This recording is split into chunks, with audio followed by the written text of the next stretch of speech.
Di bawah sinar bulan yang redup, seorang pemuda berdiri di tengah ladang yang hancur, menggenggam parang dengan tangan berlumur tanah. Napasnya berat, seiring embusan angin dingin yang menerpa wajahnya. Matanya menatap hamparan tanaman yang porak-poranda, batang-batang patah, daun-daun berserakan, dan keranjang yang terbalik. Langit senja terlihat muram, memancarkan rona kelabu yang menyelimuti sebuah desa terpencil. Desa itu dikelilingi bukit-bukit hijau yang hening, seolah menjaga rahasia yang tak pernah diungkapkan pada dunia luar. Jalan tanah berkerikil yang sempit menjadi satu-satunya jalur masuk, membelah ladang-ladang sayur yang terhampar hingga ke kaki bukit. Udara desa begitu berbeda, dingin namun syarat dengan aroma tanah basah yang menenangkan. Di tengah jalan itu, seorang pemuda bernama Ardan melangkah dengan tatapan kosong. Wajahnya yang tirus penuh garis-garis kelelahan, dan rambut hitamnya kusut tak terurus.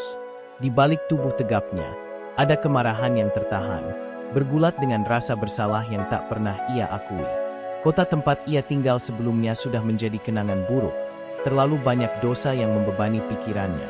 Pencurian, perkelahian, dan malam-malam kelam yang ia habiskan dalam mabuk-mabukan membuatnya menjadi buronan tanpa tujuan. Ardan ingat betul bagaimana hidupnya mulai melenceng. Setelah ayahnya meninggal saat ia masih kecil, hidup bersama ibunya yang lemah dan miskin menjadi beban yang terlalu berat. Kemiskinan itu menanamkan dendam pada dunia. Ia merasa ditinggalkan tanpa apa-apa, kecuali kemarahan dan luka yang tak pernah sembuh. Ketika ia sampai di desa itu, suasananya terasa asing. Tidak ada suara klakson kendaraan, tidak ada hiruk-pikuk pasar atau lampu jalan yang menyala terang. Hanya keheningan yang memeluknya erat. Rumah-rumah kayu sederhana berdiri dengan tenang, dikelilingi pagar bambu yang penuh bunga liar. Anak-anak bermain ceria di jalan, sementara para orang tua tersenyum hangat setiap kali Ardan lewat, meskipun wajahnya menunjukkan ketidakramahan yang mencolok. Namun, kehangatan itu bukanlah sesuatu yang disambut Ardan dengan baik. Ia justru semakin merasa terpojok. Ia sengaja bersikap kasar, mencuri hasil kebun, menghardik warga tua, bahkan memecahkan kendi air yang tertata rapi di halaman rumah penduduk. Tetapi yang mengejutkan, tak ada satupun dari mereka yang membalas. Tidak ada kemarahan, tidak ada cercaan. Mereka hanya menatapnya dengan mata penuh pengertian. Malam itu, udara terasa dingin menusuk kulit. Bulan pucat tampak bersembunyi di balik awan tebal, meninggalkan desa dalam kegelapan yang menyesakkan. Ardan berjalan sendirian menuju ladang di pinggir desa. Dalam genggamannya, ada sebilah parang yang ia ambil dari gudang tua di belakang rumah salah satu warga. Wajahnya tegang, matanya penuh dendam yang tak tertahan. Ia ingin melampiaskan kemarahan yang selama ini tak terjawab. Langkah-langkahnya berat, menghentak tanah basah yang tertutup embun malam. Di kejauhan, ia bisa melihat barisan tanaman hijau yang menjulang rapi, hasil kerja keras para warga. Tanaman itu bukan hanya sumber makanan, tapi juga harapan hidup mereka. Dan malam ini, Ardan bertekad menghancurkannya. Jika para warga tak mau marah karena kata-kata dan tindakannya selama ini, mungkin dengan merusak apa yang paling mereka pedulikan, ia bisa memecahkan ketenangan mereka. Ia mulai bekerja dalam diam, mencabut batang demi batang sayuran yang masih segar. Beberapa ia potong dengan parang, melemparkannya ke tanah dengan kasar. Sesekali, ia menendang keranjang-keranjang bambu yang tertinggal di ladang, membuat bunyi gaduh yang menggema di tengah keheningan malam. Tangannya gemetar, bukan karena takut, tetapi karena amarah yang mendidih. Dalam pikirannya, ia membayangkan wajah-wajah marah warga ketika melihat ladang mereka rusak esok pagi. Ia ingin melihat mereka berteriak, mencaci, bahkan mungkin mengejarnya dengan tongkat. Ketika selesai, ia berdiri di tengah ladang yang porak-poranda. Nafasnya memburu, dan keringat dingin mengalir di pelipisnya. Ia memandang hasil perbuatannya dengan puas, berharap bahwa esok pagi akan menjadi hari di mana ketenangan desa ini akhirnya hancur. Keesokan paginya, Ardan berdiri di balik pohon besar di pinggir ladang. Ia bersembunyi di balik bayangan dedaunan, mengintip ke arah kerumunan warga yang mulai berdatangan. Beberapa di antara mereka tampak terkejut melihat ladang yang telah hancur. Seorang pria tua menjatuhkan topi jeraminya, sementara seorang wanita muda menutup mulutnya, tak percaya dengan apa yang mereka lihat. Beberapa anak kecil memandang ladang itu dengan bingung, menarik-narik baju orang tua mereka. Ardan menunggu. Ia menunggu kemarahan itu meledak, menunggu mereka meneriakkan sumpah serapah, atau bahkan mengumpulkan warga untuk mencari pelakunya. Namun yang ia dengar justru sebaliknya. Seorang pria tua dengan suara berat berkata, "Siapapun yang melakukan ini, pasti sedang kesulitan. Tidak ada orang yang bahagia yang merusak seperti ini." Wanita muda di sebelahnya mengangguk, meskipun air mata tampak mengalir di pipinya. "Mungkin ini ujian. Kita masih punya sisa hasil panen. Kita bisa membaginya dan bekerja lebih keras untuk memulihkan ladang ini." Ardan mengernyit, bingung. Tapi, sesuatu yang lain mulai menarik perhatiannya. Ia melihat seorang pria parubaya berjalan ke arah kerumunan. Wajahnya serius, dan ia membawa parang yang tertinggal di ladang. Ia mengangkat parang itu, menunjukkan kepada warga lain. "Aku menemukannya di sini," katanya. "Ini milik Pak Jamin. Tapi, mungkin ini dipinjam oleh seseorang." Kerumunan menjadi hening. Wajah-wajah mereka tampak serius. Ada desas-desus pelan di antara mereka, sampai salah satu warga berbisik, "Apa mungkin ini ulah Ardan?" Mendengar itu, hati Ardan berdebar. Ia mengepalkan tangan, siap menghadapi apapun yang akan terjadi. Tetapi, respons mereka membuatnya terkejut. "Ardan," seorang wanita parubaya berbicara, nadanya terkejut namun pelan. "Dia mungkin benar-benar sedang terluka. Kita tidak boleh memperburuk keadaannya." Seorang pria dengan sorban di kepalanya menambahkan, "Dia pasti bingung.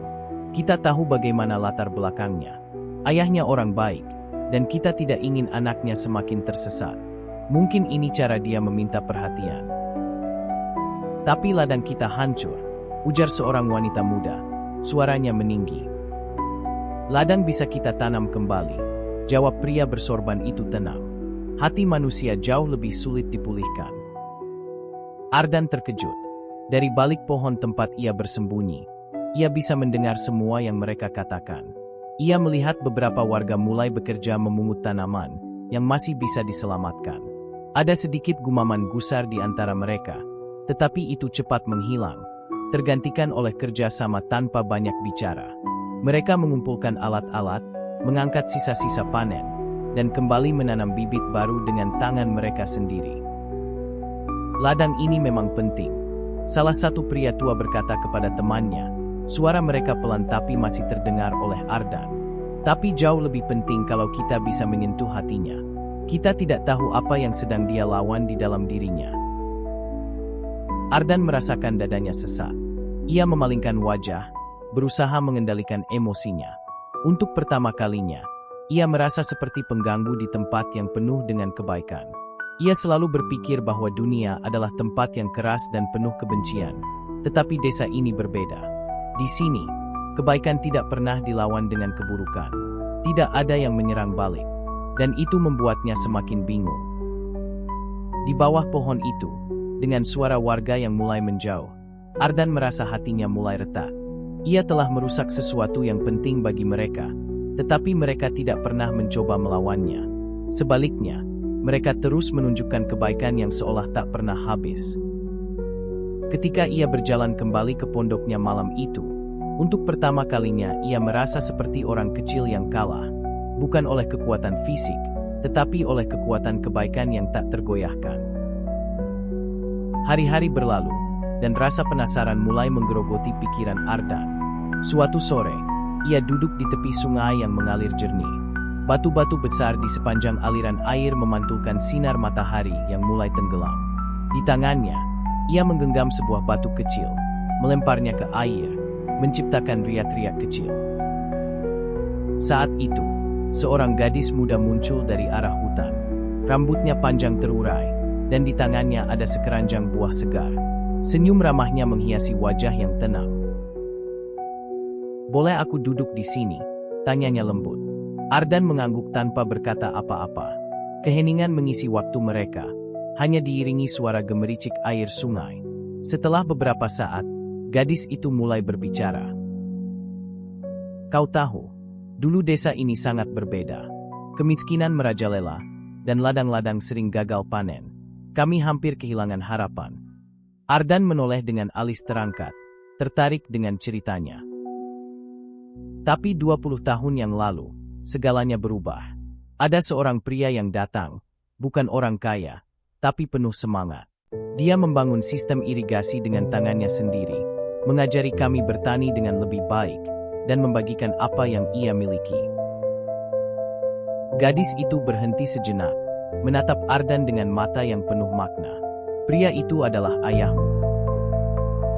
Kata-kata itu menghantam Ardan seperti badai. Dunia seakan berhenti berputar.